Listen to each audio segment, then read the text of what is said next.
Gentlemen, namaste and a very warm welcome to all of you to the Blub World Web Talk 192 episode. So thank you so much for joining in. नमस्कार, आप सभी का स्वागत है bulb world web talk के 192वें episode में। पिछले 191 episode में हमने करीबन 3000 से ज्यादा स्कूल लीडर्स से इसी प्लेटफॉर्म पर बातचीत की और जानने की कोशिश की कि शिक्षा कैसे बदल रही है और वो शिक्षा को कैसे बदल रहे हैं। In the last 191 episodes, we talked to and interacted with more than 3000 school leaders on this very platform where they shared their ideas on how are they changing education and how is education changing them.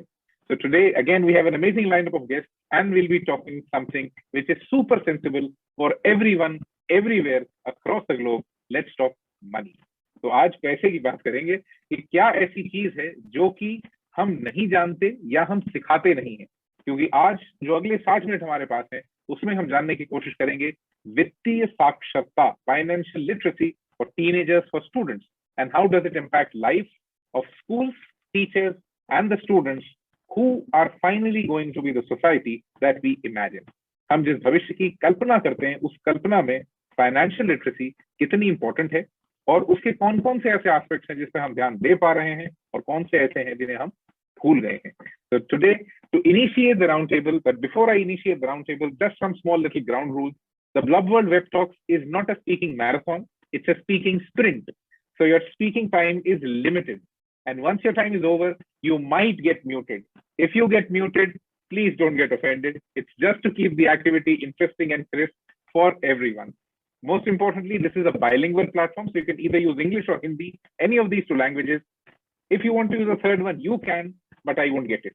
So thank you so much once again for joining in, and let's enjoy the next 60 minutes and let's see where this sprint of financial literacy takes us today. Let me invite the first speaker for today to initiate the roundtable, who comes from the space with a lot of experience, with a lot of understanding of how finances work and how would they or how would their literacy percolate to the level of teenagers or school students. A very warm welcome to Mrs. Charu Vinod, the Global Head for Strategic Alliances and Partnerships at Financepeer from Kochi, Kerala.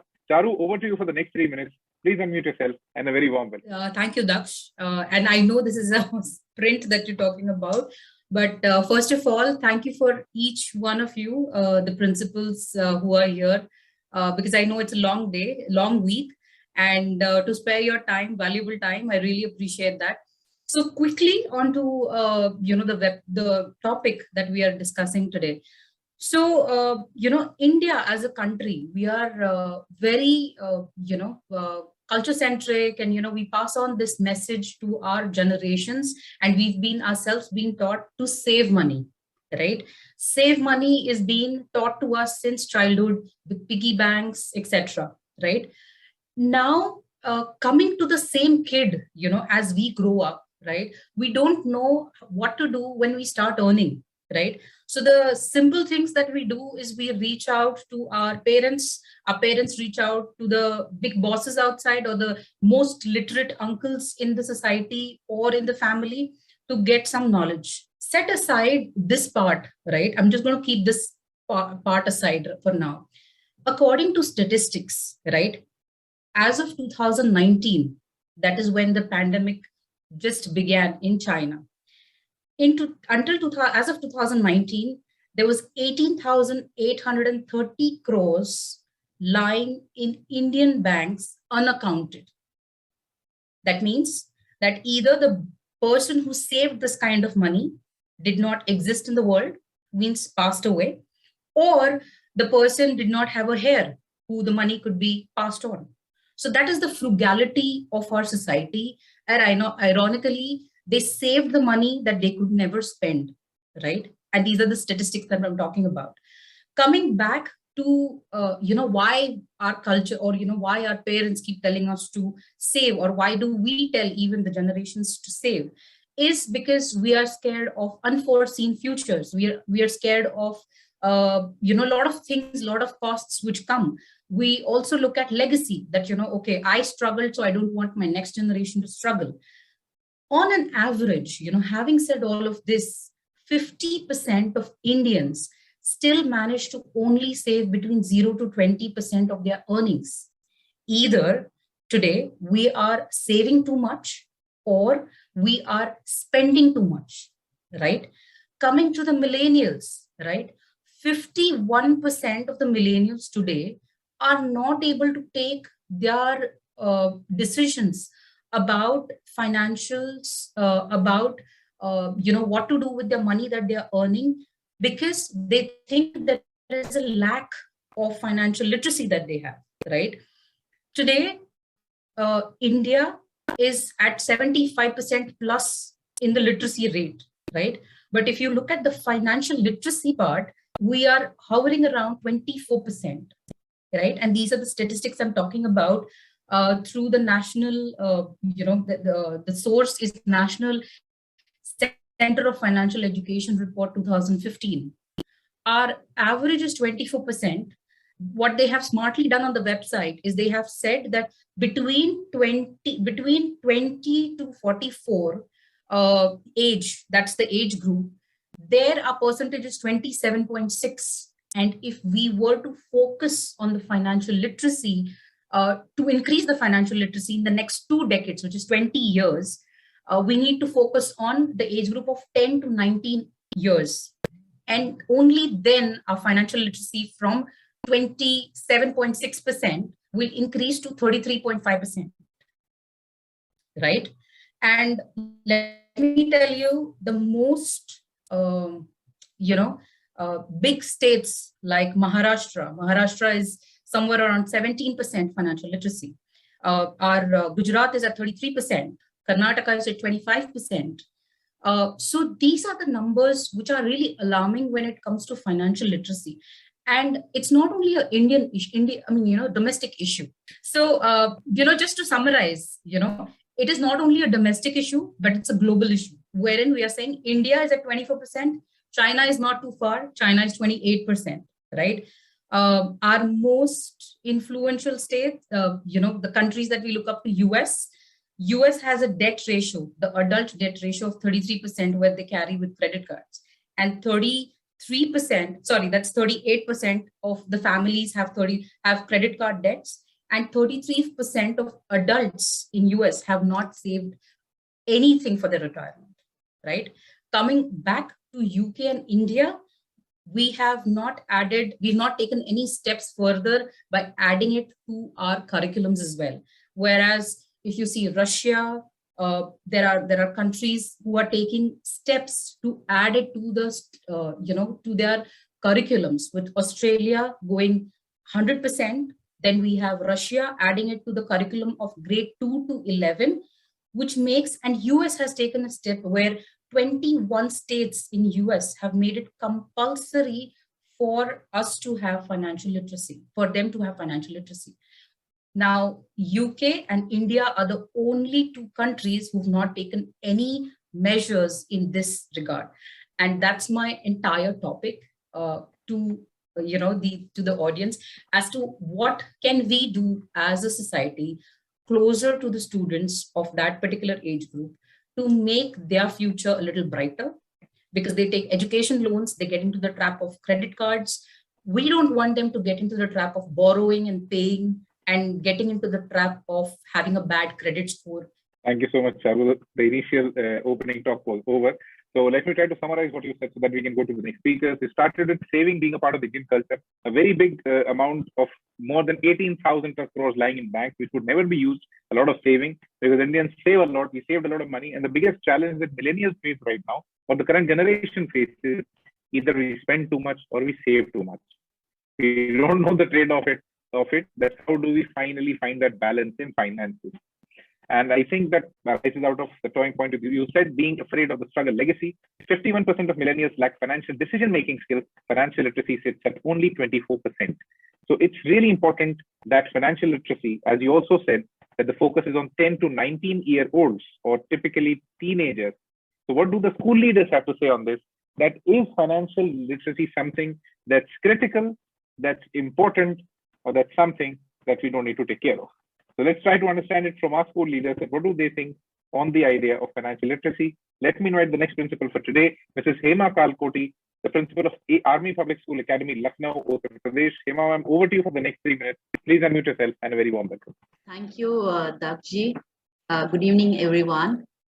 Yes, I agree that balance is required, and for that, if we in education system, if we start teaching our learners about the basics of this money management, or we teach them that how they can manage their personal money.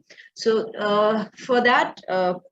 Because it is important, because if we see their future, as Bam said, that there are so many lackings. When we grow up, we don't know how to manage the money. So if it is taught from very early age, then the children will learn how to manage it, and there will be no such issues as ma'am discussed, and she showed us that there were the datas which are very uh,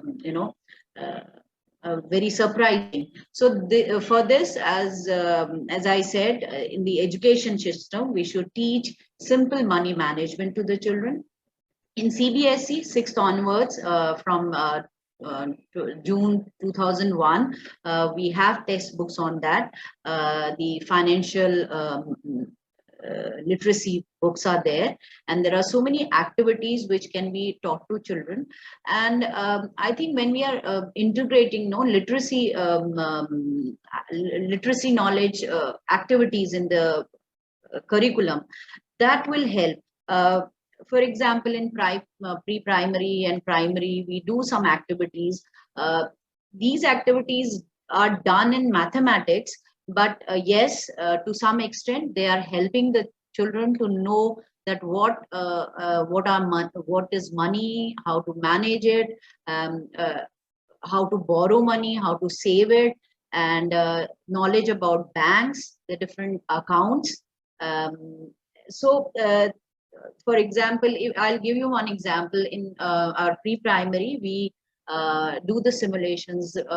We create a market, and where we ask the students to bring some articles from their home, and then tell them to exchange it with the other student. So this is a kind of activity which will help them to know about the barter system, and also about sharing. So with one activity, we are teaching them so many other activities. Now, financial literacy is a core life skill, like we are teaching other 21st century skills, life skills. So similarly, this now we will have to teach our children, and they should know that whatever decision they are making for buying something or for saving something, why they are doing it. So we do such in junior section, we have such forms where we ask them to think on that.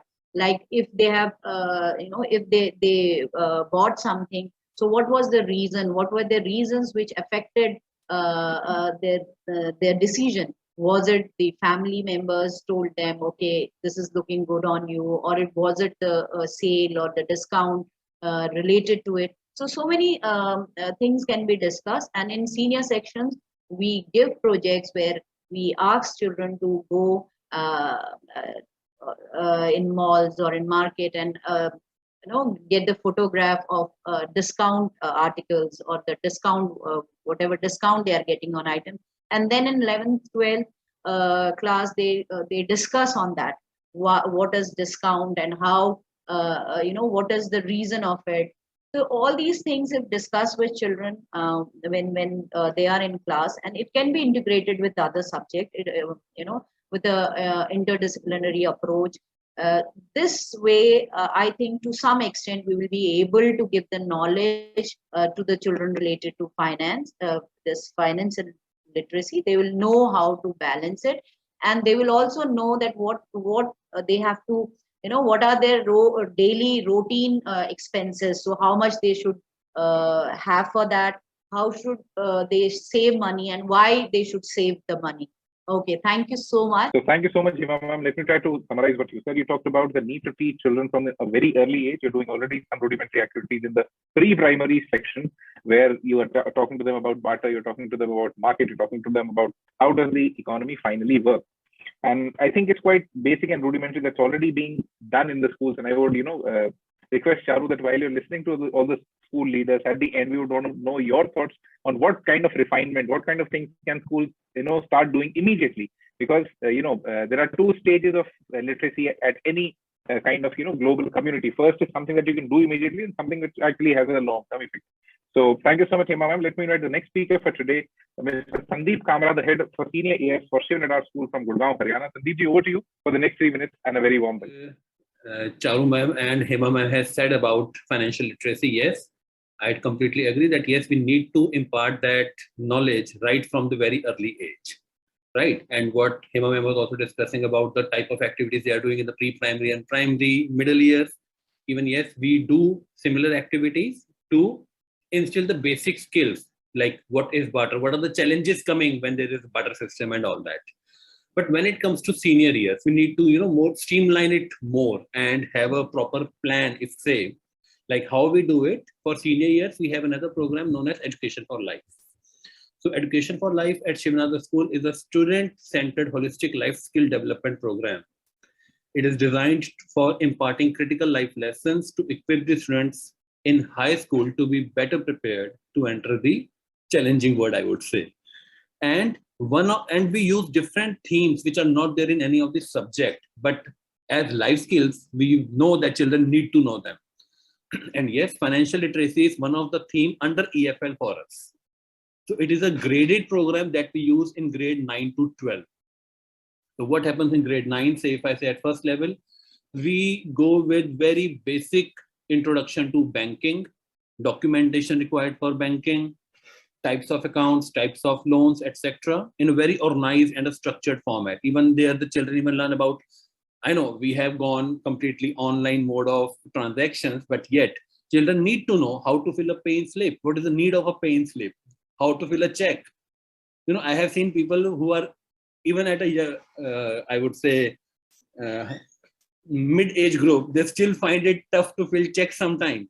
So these are the very basic life skills that we need to impart knowledge at a very early stage.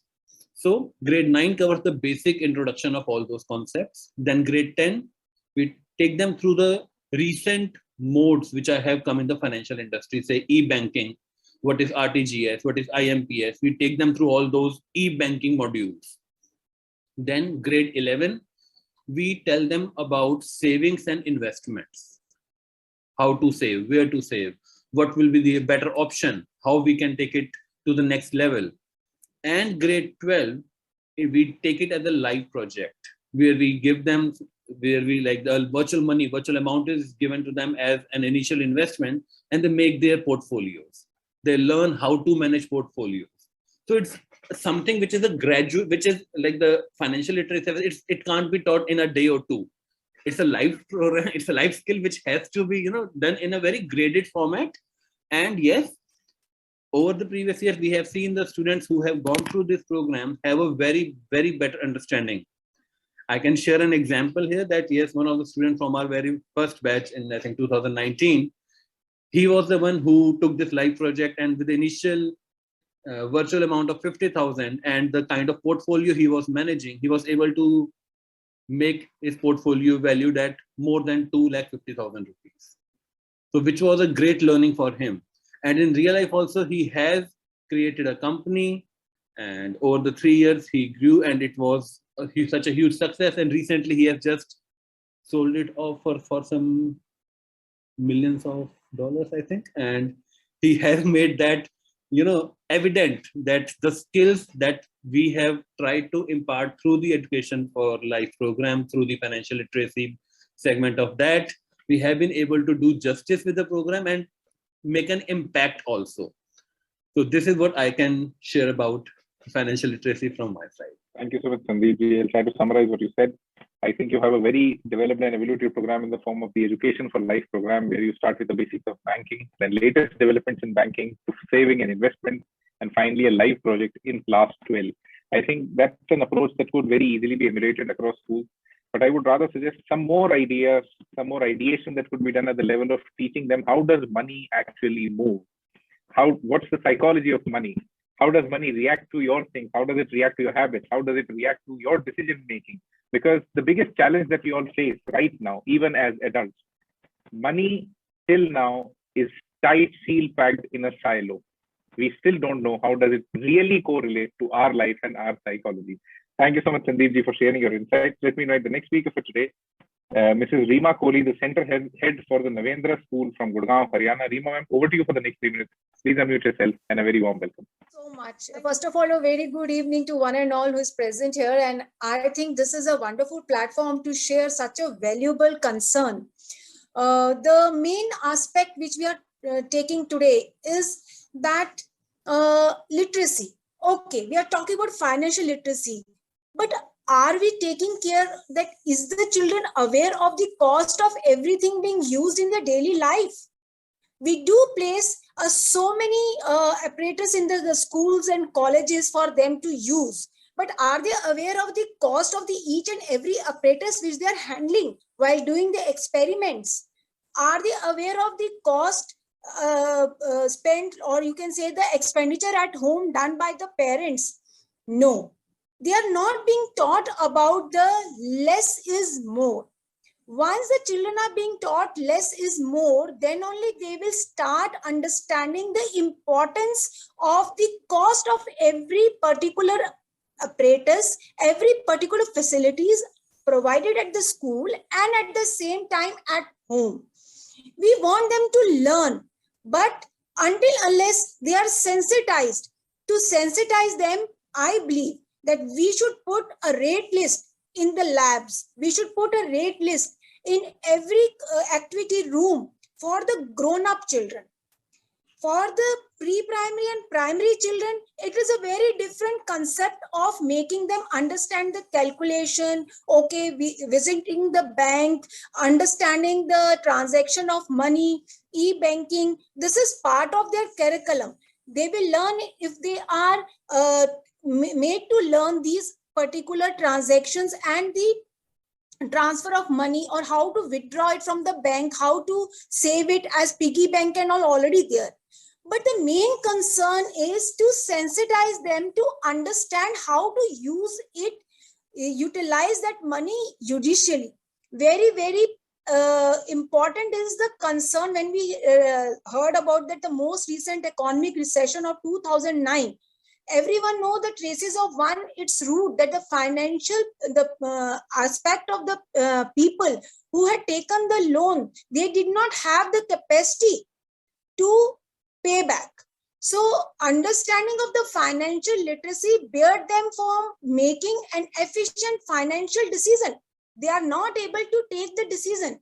Once they know the importance of the particular item being used in day-to-day life and the cost of expenditure by the school, by the parents at home, and then what is the earning of the parents, what is the money, I can just to understand is the revolving, the rotation, money rotation. That will only make them understand the whole concept that they should spend and try to, manage their money in such a manner that they are able to pay and have a startup with the right decision of, and that decision should be the financial decision. So there are a number of ways to make the children understand this. At times, we send the children, the peon in the school, to buy something from the market, maybe a chart paper or something. I think the best of the schools are providing the facilities to the children with taking the amount pre-hand from the parents, but at times the children should be sent to the market to purchase and take the decision whether they have to buy the chart paper of 10 rupees, 5 rupees or 3 rupees. Then slowly and eventually they will understand if they're going to have their own startup, how they're going to save their money, how they're going to take the financial decision, and from whom they're going to take the feedback and the knowledge which they require. So thank you so much, Reema. Let me try to summarize what you said. I think a very nice idea that let students, teenagers, everyone realize the value of whatever they consume every single day. And not only their consumables, but also the capital expenditure that has been done around them, so that they understand that whatever equipment they're using, there's some, authentic value within that, and that's being utilized so that gets depreciated with every passing year. We talked about awareness of financial aspect of everything in life, placing a rate on their daily lab consumables, And I think you talked about COVID that challenged the loan repayment capacity dramatically. And finally, I think a wisdom should be built within children where they could understand that what's the cost of being the way you currently are. Because everything has a cost. So the student must realize that the kind of life that you have, the kind of equipment that you have around you, the kind of consumers that you have around you, everything has a cost. And how does that actually get afforded for you or for people around you? Thank you so much, ma'am. Let me invite the next speaker for today, Mrs. Rakhi Singh, the advisor for OM Group of Colleges from Haridwar, Uttarakhand. Rakhi ma'am, let's have your experience and understanding on financial literacy. You come from the higher education space. How does that change there? And when you talk of a group of institutions, and when you talk of financial literacy within a group of institutions, how does the dynamic actually work? A very warm welcome, ma'am. The 3 minutes are yours. If we command on wealth, then the wealth will be give our shame or not. It is up to us. Our wealth commands us. We are poor indeed. It means when we command our wealth in a proper way, then the wealth will give in a proper way. If the wealth will command us, then this will not go in a proper way. In the Chanakya also said, and in the Vedas also it was said that how to utilize your money, how to use money. Not only you use money, how to earn money. Vittam dehi gudum vittem deshu. Mati manyanya yantra dehi pachit. Pratah vari vibharjane dhanam mute madhurya yut sada. This was said by the Chanakya. Why? Chanakya was said that कि the बादल जो है वो किसको समुद्र को पानी समुद्र जो है वह अपना पानी बादल को देता है और बादल जो है उस पानी को कई गुना करके वापस करता है. मीन्स अपनी मनी को अगर वो सही जगह पे स्पेंड करे, अगर इफ वी यूज मनी तो वी यूज मनी लाइक समुद्र. हम समुद्र की तरह यूज करें कि वह अपना पानी जो है वो बादलों को देता है और बादल कई गुना उसको नीचे करता है. न सिर्फ वो बादल को कई गुना वापस करता है, वो आसपास में पेड़ पौधे पशु पक्षी सबको उससे तृप्त करता है, मीन्स सर्व करता है. So earning is not priority. The priority is that how to earn, where, how to spend. These all things are very important according to me, and definitely we must aid all these things in our education to the students to tell them how to use money. Because in the Vedic Kal, in the Dwapar Yuga, Gita maybe, or then Chanakya, then here we are also talking about the money. हम लोगों ने यहाँ पे one part of that we skipped that कि हमने money को education से बच्चों को थोड़ा सा दूर रखा है, how to spend that. Now we are teaching nowadays the materialistic education is going on. Now our students are studying for the education only for the good job, but we are not teaching them where to spend and how to spend. And the earning source of earning, the proper way of earning, that is also required. I want to tell this point also. All the whoever the speakers are here, all are the very knowledgeable person. They said very nicely, and all the points are very important. The one point which I want to cover, that point is earning with the dharma, earning with the proper way, means righteousness, right way of the earning. We must teach this to the students. How to earn. And one thing, there are the 5 more basic things of the earning, that earn then spend then saving then investment then protection.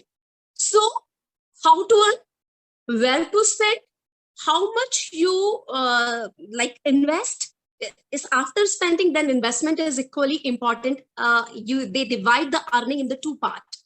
Okay, investment and the saving. Or where to save, that is also very important. Then how to protect and how much it will be protect. These things are also very important. So at my level, yes, the education for literacy is very necessary for this. We have to teach to the students at their different level. As at my level, in my school and my colleges, according to their age, I give the education to my students. How to give the financial literacy to the students, at what level. For example, Kali ma'am, the AVP principal of this Army Public Schools, ma'am said very well that from the childhood we can teach to the students in a right way how to make them understand about the money, because money is the matter. When we teach them financially, then financial start with the money. Money means a very big thing. It will go along with the life or till the death. So how they will spend it. And if they don't have the knowledge of this literacy, financial literacy, that will go in a very bad impact. Thank you so much, Rakhi ma'am. The 3 minutes are over. I think some very important points that you talked about, taking financial literacy to Indian mythology and finally how it culminates into the current time. Thank you so much for sharing your thoughts with us. Let me invite the next speaker for today, Mr. Sushant Srivastava, Vice Principal for Seth.M.R Jaipuria School from Goel campus, Lucknow, Uttar Pradesh. Sushant ji, over to you for the next 3 minutes. Please unmute yourself and a very warm welcome. Sir, thank you. Good evening to all my esteemed panelists. Sorry, I won't be able to switch on my video because some problem has come in my laptop. And I hope I am audible, sir, Mr. Daksh? Yes. Okay. So all the views which have been expressed by the panelists are correct, but I would like to draw attention to a slightly different thing, that we are all talking about financial literacy, the curriculum and the best practices which we all are doing in our schools. But at the same time, the attention should be drawn on the 3 things. Number 1, the children should be told about savings, the cash transactions, and number 3, about the online transactions. Because in most of the schools, the children are going to the canteen, they are using Paytms, they are using UPIs for various transactions. Like if they have to take an online class, they are making a payment through online transactions. So we should make them aware about the merits and demerits of online transactions, the problems which they can face while doing an online transaction, how online frauds are taking place. Because there are so many news items which are coming in the newspaper where children are using the ATM card, debit cards and the credit cards of the parents. So this information has to be passed on. And this is not about the curriculum only. This has to be done by all the teachers, like we are doing in our classes. Economics teacher is also talking about the online transaction and the merits and demerits. The science teacher is also talking, and then interrelating all these things. Next point which I would like to raise is that financial literacy has become a part of the syllabus from last 3-4 years. But earlier also, you see the people who are on the roadside doing business who are illiterate. You see their kids, they do not have any financial literacy, but the transactions, the calculations are all perfect, better than the students studying in our schools. So this is another point which has to be seen, that whether only theory is important or practical aspect is also important. Thank you. Thank you so much, Sushant ji. Let me summarize some of the points. I think a very important point which would further like to expound with our speakers, that digital financial safety. How important is it, and are we able to really teach to the students? But second, I think a very important point, that since a financial consultant cannot be there in a school all the time, can teachers be upskilled into financial coaches? Can teachers be given some small little capsule courses that they could do from time to time to upgrade themselves? Because a teacher is somebody who can solve the curiosity of a child to an absolutely different level. So can we have some small little upskilling training for teachers from time to time? And finally, I think a very important point, street smartness versus financial literacy. Are we really talking about the practical aspect of it, or are we really talking about the theory? So we all listen to all the school leaders. So now, Charu, let's now try to know from you, since you are an expert, that how does your expertise get plugged into this atmosphere, and where can you, as individuals, as organizations, help schools in upgrading themselves and doing what, so that they can make their students financially literate? And can you really make them, a little more filled with wisdom when it comes to financial decision making? Over to you, Charu. Daksh, and thank you to everybody. I mean, some very interesting points highlighted by each one. The kind of insight, I think, and I think that's the difference between coming from a corporate world to be very clear and being with the kids and understanding what is a step-up plan for the kids. And I'm really with you guys on that. So yes, I mean, as Rakhi ma'am said, that multiplying money is as important as Reema ma'am said, explaining the value of money to the kids, right? Because the moment they understand the value of money, they understand ki, mera laptop kitne ka hai ya mera tab kitne ka hai, which the online world got them into. The way I think Hema ma'am explained ki, the barter system, right? So if the kid has, let's say, an Apple iPad and the other kid has, let's say, a Lenovo iPad, will they exchange that, right? Do they understand the value of the the hardware that the parents have given to them, the exposure to the infrastructure they have either in school or at home, right? Coming back to what Sandeep sir said, that the ideas of giving each kid as to introducing them to a new world apart from the syllabus, getting them involved into the stock market or banks or etc. I'll just quickly summarize over here, and a beautiful point which Sushant sir concluded is street smart versus theoretical, right? So we want definitely the theory, but we want our kids to apply that theory. And that's what, this entire conversation that we are having is. We have, I don't want to say it, but we have engineers, we have doctors, we have IITians, we have IIMs, but ultimately when they earn so much of money, they don't know what to do with that. I know people coming from abroad, they have bags and bags of money, but ultimately they come to a CA and they say, "Bhai, iska kya karna hai, batao mujhe. Mere paas itna hai." You understand? Because people know how to earn money. That's what they've been told how to do. Savings is not the ultimate goal, is what we want to tell our kids. We want them to multiply that money. And as, Rakhi ma'am said, multiplication means that, with that multiplication, they are not only able to serve their own stuff, but also do a good to the society, right? Agar mujhe charity karni hai aaj, main meri salary se charity nahi kar paungi, right? I have to multiply that money into maybe 4x, 10x, so that I am satisfied, my society is satisfied, and so is, the entire world satisfied. Now, coming back to how does Financepeer help the entire schooling system, the entire schooling ecosystem is, we have introduced just the last month student Yuva cards, right? And the student Yuva card right now, of course, it is for 18 plus kids, but the point here of our CEO and the founder Rohit is that we want to give it to all the kids starting maybe from a 7 or 6 age group to maybe a PG student. And why we want to do that is because when that card, it is like a prepaid card. Financepeer is going to give them rewards. So every time they swipe a card, they're going to use their parents' money. But what Financepeer is going to do is reward them back with certain set of money. What they can do with that is either use those rewards in a bookstore or go, just one disclaimer that this card is merchant control card, which means that the parents can control. The kid cannot go and swipe in a PVR cinema or in a mall to buy something. It will be a secured card wherein the parent knows where the kid is going to use that.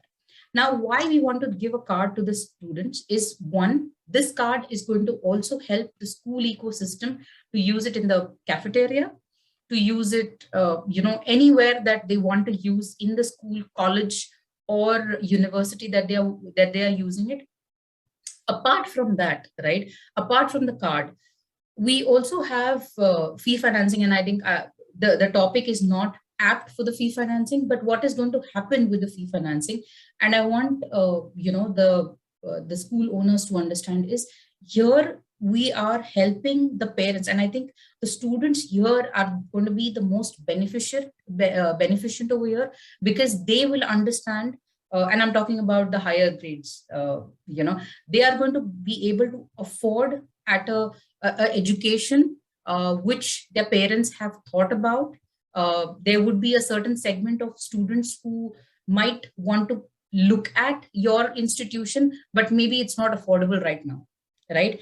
And our fee financing product will help them come to you and make it more affordable. I mean, we can discuss this one-on-one as to how it can be done. But coming back to our topic with financial literacy, I think making teachers the POC of the product, right? Your financial literacy product. And here we are not only talking about getting them accustomed to a savings, how to do banking either online, offline. And of course that is a step up that I see happening. And I'm not an academician, so leave it up to you how you want to grade it, or how you want to progress it. But ultimately, to me, when a kid comes out of +2, right, enters into engineering, he or she should be able to understand and maybe even guide their parents that no papa or no mummy, this bank is giving us higher interest rate than a bank B, and this is a more pragmatic education loan that we want to take. Or I don't want a credit card right now because it's going to spoil my CIBIL score, or it's going to spoil my anything that I would be doing immaturely tomorrow. In certain part of the countries, your CIBIL score is taken very seriously. You don't get rental apartments if your CIBIL score is bad.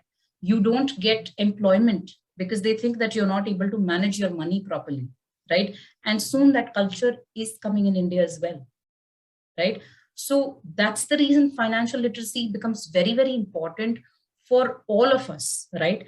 As a society, and I think for the education ecosystem, it is a request to include it in your curriculum, whether or not our NCERT includes it, but as an initiative, as a life skill, I think all of us should include it. And of course, Financepeer is here to support you with all the expertise or any lectures that you need for your students. So much, Charu. So now it's an open floor for all the school leaders. Trying to understand the financial products that are there for students, that's one aspect of the discussion. But the critical aspect of the discussion is that, do you think financial literacy can actually be delivered at the school level? And if it can be, to what extent? Can we really teach them savings? Can we teach them investments? Or can we just teach them financial prudence? So if anyone has any thoughts on this, you can take the next 1 or 2 minutes. It's an open floor for all the school leaders. If you want to share anything, if you missed out on anything, any comments or any reviews that you want to make before we conclude the call. Yes, daily financial literacy is not necessity. Ati sarvatra varjayate, jaise kaha jata hai, extreme is always not good for all of us. So in my opinion, it is like that, as we put the salt in the vegetable, हम अपनी cooking में जिस तरह से नमक डालते हैं, in that way, time to time we give them education related to this money. Otherwise, if we give too much teaching related to money, that money always keep in their mind, और हमेशा उनके money में multiplication and the saving and the different way वो जाएगा.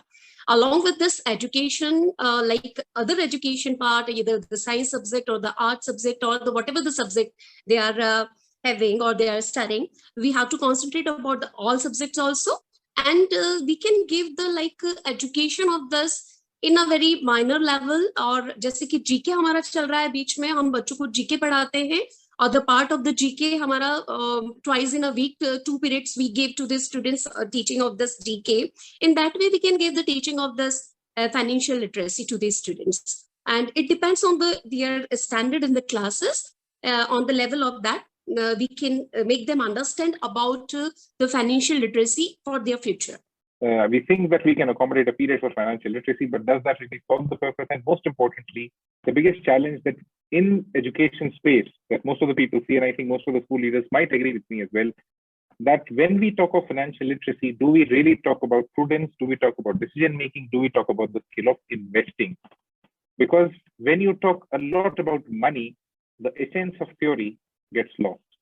And the purpose of education at the school level is to convert a passive learner into an active learner, not to somebody that just becomes a money-making machine. So let's see what happens in the future. But I hope there's more collaboration that happens among people, and we are able to find a much better ground where much better financial literacy would be delivered to students across India and across the world. Thank you so much, everyone, for being a part of the Blub Web Talk. This was the 192nd episode. I hope you enjoyed. Thank you so much for being here with us, and have an amazing evening ahead. Namaste.